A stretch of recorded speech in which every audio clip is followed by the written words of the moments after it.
नमस्कार। संगम विचारधारा में आपका स्वागत है। कल्पना कीजिए कि एक व्यक्ति अपने ही हाथों से एक लोहे की जंजीर को कसकर पकड़े हुए है और रो रहा है कि मैं कैद में हूँ, मुझे कोई आज़ाद करो। जब लोग उससे कहते हैं कि अपने हाथों को खोल दो, तो वह जंजीर को छोड़ने के बजाय और कस के पकड़ लेता है। क्या हमारी और आपकी ज़िंदगी में भी कुछ ऐसे ही नहीं है?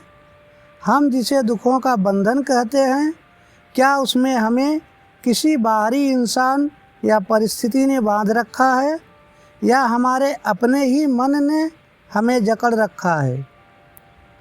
आज का यह संवाद आपके भीतर के इस भ्रम को हमेशा के लिए मिटा देगा। यदि आप आज अपनी मानसिक गुलामी की जंजीरों को पहचान कर उनसे हमेशा के लिए मुक्त होना चाहते हैं, तो इस तार्किक और आत्मिक चर्चा के अंत तक मेरे साथ बने रहिए। अष्टावक्र जी शांत और गंभीर दृष्टि से देखते हुए महाराज जनक से कहते हैं, हे राजन, अब मैं आपको बंधन का वह सूक्ष्म रूप समझाऊंगा जिसे बड़े बड़े विद्वान भी नहीं देख पाते। लोग सोचते हैं कि धन, परिवार, मकान या महल ही बंधन है, लेकिन यह सच नहीं है। राजन, इस बात को अपने अंतर मन में उतरने दीजिए। बंधन तब होता है जब आपका मन किसी चीज़ को पाने की इच्छा करता है, किसी चीज़ के खोने पर दुखी होता है, किसी परिस्थिति से भागता है, किसी वस्तु को पकड़कर बैठ जाता है, किसी अच्छी बात पर बहुत ज़्यादा खुश होता है, या किसी बुरी बात पर गुस्से से भर जाता है। अब इस बात को गहराई से समझिए।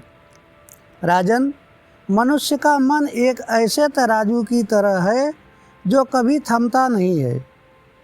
जब भी जीवन में कुछ ऐसा होता है जो आपको पसंद है, तो आपका मन उसे पकड़ने के लिए दौड़ता है। इसे इच्छा कहते हैं। और जैसे ही वह चीज़ दूर जाती है या उसके खोने का डर पैदा होता है, तो यही मन चिंता के सागर में डूब जाता है। राजन, अक्सर लोग पूछते हैं कि क्या परिवार में रहना, नौकरी या व्यापार करना ही बंधन है? क्या हमें सब कुछ छोड़कर जंगलों में चले जाना चाहिए? अष्टावक्र जी यहाँ साफ साफ कहते हैं, नहीं, बंधन बाहरी दुनिया में नहीं है, बंधन आपके भीतर की प्रतिक्रिया में है।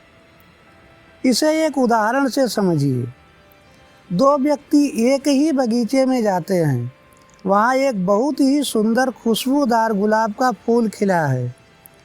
पहला व्यक्ति उस फूल को देखता है, उसकी खुशबू से खुश होता है और आगे बढ़ जाता है। वह जानता है कि फूल प्रकृति की देन है, वह अपनी जगह सुंदर है।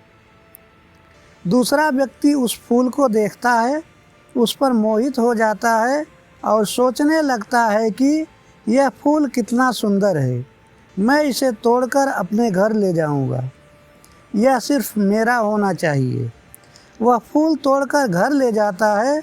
अगले दिन वह फूल मुरझा जाता है और वह व्यक्ति दुखी हो जाता है। राजन, बगीचे में फूल का होना बंधन नहीं था। फूल को देखकर पहले व्यक्ति का मुस्कुराकर आगे बढ़ जाना मुक्ति थी, क्योंकि उसने आनंद तो लिया, पर उसने मालिक बनने की जिद नहीं की। लेकिन दूसरे व्यक्ति का उस फूल पर अधिकार जमाने की कोशिश करना, उसे खोने से डरना और मुरझाने पर दुखी होना, यही असली बंधन है। जब हम कहते हैं कि यह व्यक्ति मुझे परेशान कर रहा है या यह परिस्थिति मुझे दुखी कर रही है, तो हम खुद से झूठ बोल रहे होते हैं। परिस्थिति में इतनी ताकत नहीं है कि वह आपको बांध सके। यह आपका अपना मन है जो या तो उस परिस्थिति से दुखी हो रहा है या फिर पुरानी बातों को याद करके रो रहा है। जब तक आपके मन में यह आदतें रहेंगी, हर वक्त कुछ न कुछ चाहना, दुखी होना, ज़बरदस्ती छोड़ना, पकड़ना, बहुत खुश होना और गुस्सा करना। तब तक आप चाहे सोने के पिंजरे में रहें या लोहे के पिंजरे में, आप कैदी ही रहेंगे। राजा जनक जी पूछते हैं, हे गुरुदेव, यदि बंधन का कारण इतना सूक्ष्म है तो फिर मुक्ति का मार्ग क्या है? मन को इन दुखों से कैसे आज़ाद किया जाए? अष्टावक्र जी एक गहरी मुस्कान के साथ कहते हैं, हे राजन, जहाँ बीमारी का कारण छुपा है वहीं सेहत का रास्ता भी है। बंधन के साथ ही मुक्ति का मार्ग भी है। इसे ध्यान से समझिए। मुक्ति तब मिलती है जब आपका मन न तो किसी वस्तु की इच्छा करता है, न किसी के जाने पर दुखी होता है, न किसी चीज़ का ज़बरदस्ती त्याग करता है, न किसी को बलपूर्वक पकड़ता है, न सुख में पागल होता है और न ही दुख में क्रोध की आग में जलता है। राजन, इस सत्य को बहुत ही बारीकी से समझना होगा। हमारे समाज में अंधविश्वास और गलत धारणाओं ने यह सिखा दिया है कि सब कुछ छोड़ देना ही मोक्ष है। लोग अपने बूढ़े माता पिता, अपनी पत्नी और अपने बच्चों को छोड़कर भाग जाते हैं और यह सोचते हैं कि वो मुक्त हो गए। लेकिन अष्टावक्र जी कहते हैं कि यह मुक्ति नहीं है, यह तो डर है, यह जिम्मेदारियों से भागना है।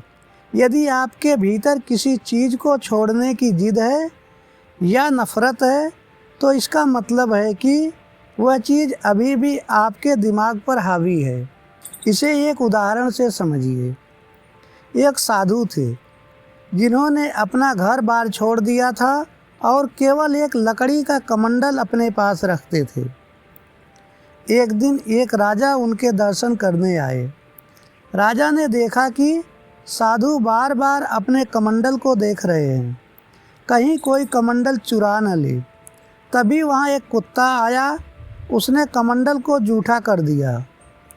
साधु गुस्से में लाल पीले हो गए और लाठी लेकर कुत्ते को मारने दौड़े।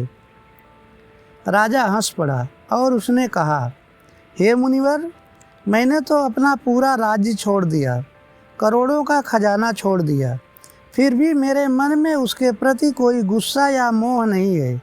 लेकिन आपने घर तो छोड़ दिया, पर आपकी पूरी जान इस लकड़ी के कमंडल में आकर अटक गई है।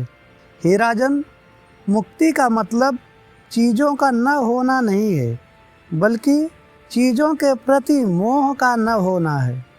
जब आपका मन इस सच को जान लेता है कि यह पूरा संसार एक नाटक का मंच है, तो आप न तो किसी को पकड़ते हैं और न ही किसी से भागते हैं।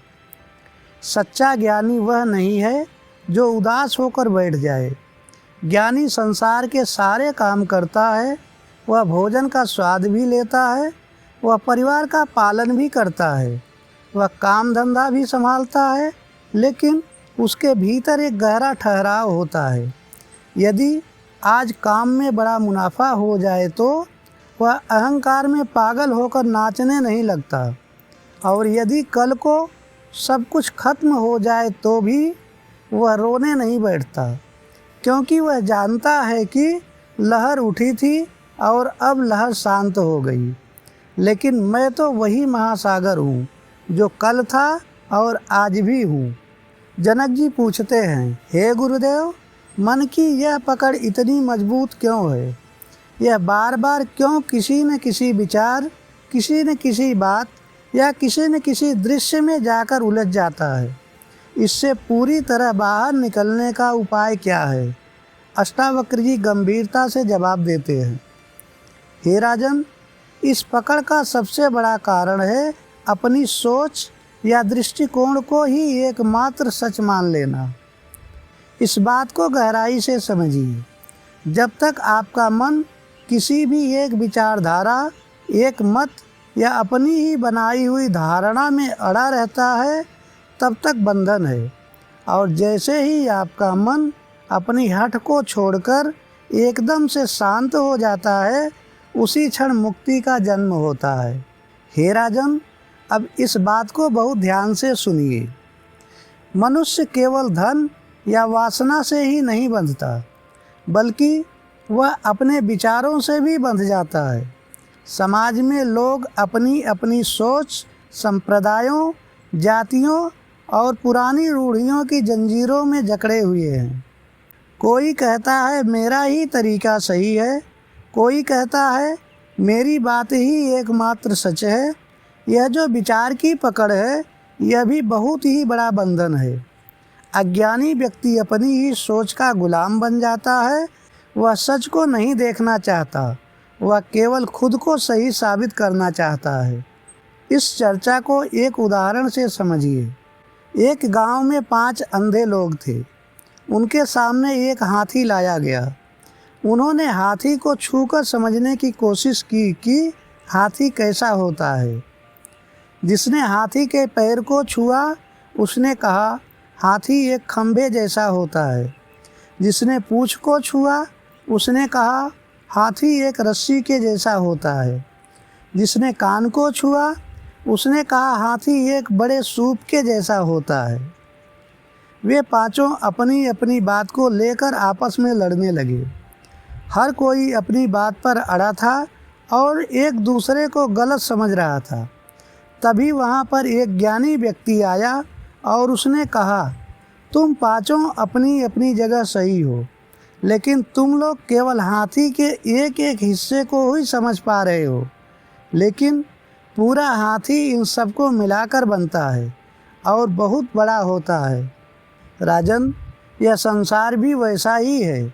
अज्ञानी लोग अपनी अधूरी समझ के दायरे में भगवान, अध्यात्म और जीवन के नियम बना लेते हैं, फिर उसी को सच मानकर अड़े रहते हैं। ज्ञानी व्यक्ति किसी भी बात की जिद नहीं पकड़ता। वह जानता है कि सच किसी शब्द, किसी किताब या किसी एक संप्रदाय के दायरे में बंद नहीं हो सकता। वह तो इन सब से परे खुद का होना है। जब आपका मन अपनी जिद को छोड़ देता है तो वह बिल्कुल हल्का और साफ हो जाता है। जैसे हवा बिना किसी रुकावट के बहती है, वैसे ही ज्ञानी की चेतना बिना किसी भेदभाव के रहती है। अष्टावक्र जी अपने उपदेश के सबसे गहरे बिंदु पर पहुँचते हुए कहते हैं, हे राजन, अब मैं आपको इस पूरे ब्रह्मांड का सबसे बड़ा और अंतिम सूत्र दे रहा हूँ। इस एक लाइन में आज़ादी का पूरा विज्ञान समाया हुआ है। इस बात को दिल की गहराई में उतरने दीजिए। जब तक मैं यानी अहंकार का भाव है, तब तक बंधन है, और जैसे ही इस मैं रूपी अहंकार का अंत हो जाता है, वही मोक्ष है। ऐसा जानकर तुम बहुत ही सहजता से, बिल्कुल खेल खेल में, न तो किसी चीज़ को ज़बरदस्ती पकड़ो और न ही किसी का त्याग करो। अष्टावक्र जी ने यहाँ सारे दिखावे और कर्म कांड को दरकिनार करते हुए कहते हैं, हे राजन, लोग जन्मों जन्मों तक कठिन तपस्या करते हैं, व्रत रखते हैं कि मुझे मोक्ष मिल जाए।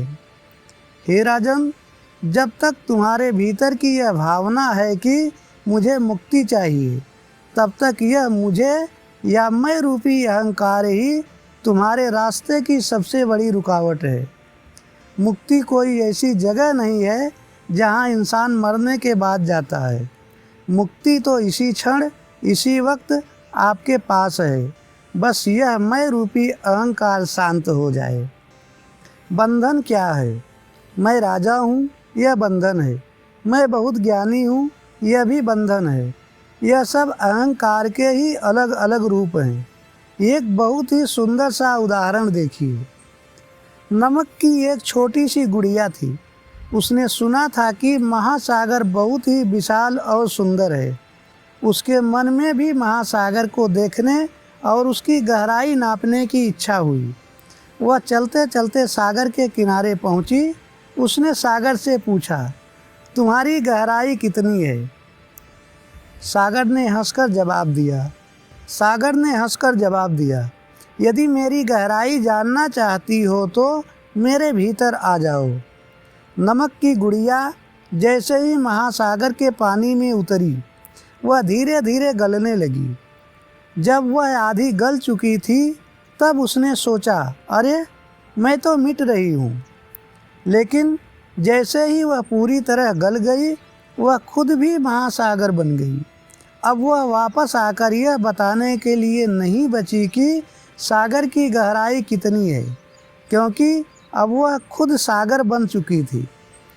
हे राजन, यह मैं रूपी अहंकार ही वह नमक की गुड़िया है। जब तक यह मैं खुद को इस संसार से अलग समझकर ज्ञान की बातें करता है, तब तक यह बंधा हुआ है। जिस क्षण यह मैं रूपी अहंकार चेतना के महासागर में विलीन हो जाता है, उस क्षण केवल सत्य बचता है। अष्टावक्र जी कहते हैं, जीवन को बहुत भारी या तनावपूर्ण बनाने की ज़रूरत नहीं है। इस जीवन को एक खेल की तरह जियो। जब आप जान गए हैं कि मैं जैसी कोई अलग चीज़ नहीं है, सब कुछ उसी एक दिव्य शक्ति की लीला है, तो फिर कैसी चिंता। हे राजन, न तो संसार को पकड़ने की जिद करो और न ही जबरन छोड़ देने का नाटक करो। जो स्थिति सामने आए उसे शांत रहकर देखो और अपना काम करो। यदि आज महल मिला है तो राजा बनकर सही न्याय करो। यदि कल को कुटिया मिले तो वहाँ भी शांत रहो। खेल में खिलाड़ी जैसे हार और जीत दोनों का आनंद लेता है, वैसे ही तुम इस जीवन के मंच पर अपनी भूमिका का आनंद लो। आप शुद्ध हो, आप बुद्ध हो, आप सदा मुक्त हो। जब तक हम सुख और शांति बाहर की वस्तु विशेष में ढूंढते रहेंगे, तब तक भ्रम के माया जाल में उलझे रहेंगे। जिस दिन दृष्टि खुद के भीतर की तरफ मुड़ेगी, उसी क्षण मन के सारे द्वंद्व समाप्त हो जाएंगे। संगम विचारधारा की इस चर्चा को अपने अंतर मन की गहराई में उतरने दीजिए और अपने भीतर उस असीम सुख और शांति का अनुभव कीजिए जो सदा से आपके पास है। धन्यवाद दोस्तों, नमस्कार।